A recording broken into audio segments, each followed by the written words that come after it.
There is a kind of horror that never needs a castle, a storm, or a monster at the window.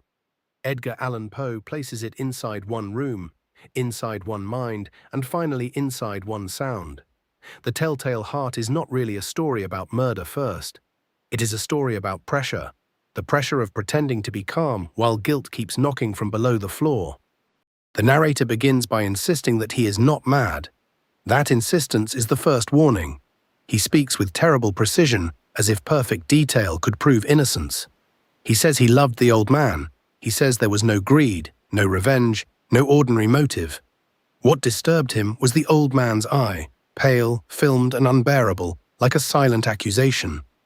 For 7 nights, he opens the door and watches. Poe makes the waiting more frightening than the crime itself. Every movement is careful, every breath is controlled. Then, on the 8th night, the old man wakes. In the dark, both men listen.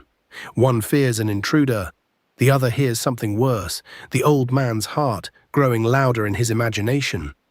After the murder, the narrator believes he has mastered everything. He hides the body beneath the boards, cleans the room, and welcomes the police with unnatural confidence. But Poe's real trap has already closed. The sound returns. It may be memory, it may be conscience, it may be madness. Whatever it is louder than any lie he can tell. That is why the story lasts. The terror is not only that a man commits a crime. The terror is that he cannot escape knowing he has done it. The Telltale Heart turns guilt into rhythm, a beat under the floor, under speech, under the performance of sanity.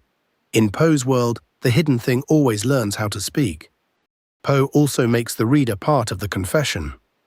The narrator keeps speaking to us directly, asking us to admire his caution and his intelligence. That intimacy is uncomfortable. We are not watching from a safe distance. We are trapped in the same argument he is making to himself, and the more he explains, the less believable he becomes. The old man's eye matters because it gives the narrator an excuse to separate the person from the symbol. He says he loves the old man, but hates the eye.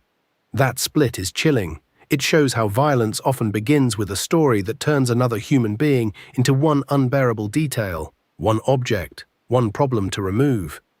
The police scene is almost theatrical. The narrator brings chairs into the room and places his own seat directly over the hidden body. He performs calmness exactly where the truth is buried. This is Poe's dark irony. The closer he sits to the secret, the more certain he becomes that no one can see it. But the body is not the only thing under the floor. So is the narrator's fear. The heartbeat grows because repression cannot stay silent forever. Whether the sound is real does not matter. The story's power comes from the fact that guilt, once awakened, behaves like a living witness. In the end, the Telltale Heart is short, but it feels complete because every image serves the same idea. The eye, the lantern, the floorboards, the heartbeat, and the confession all point to one truth. A crime can be hidden from the world, but not from the mind that committed it.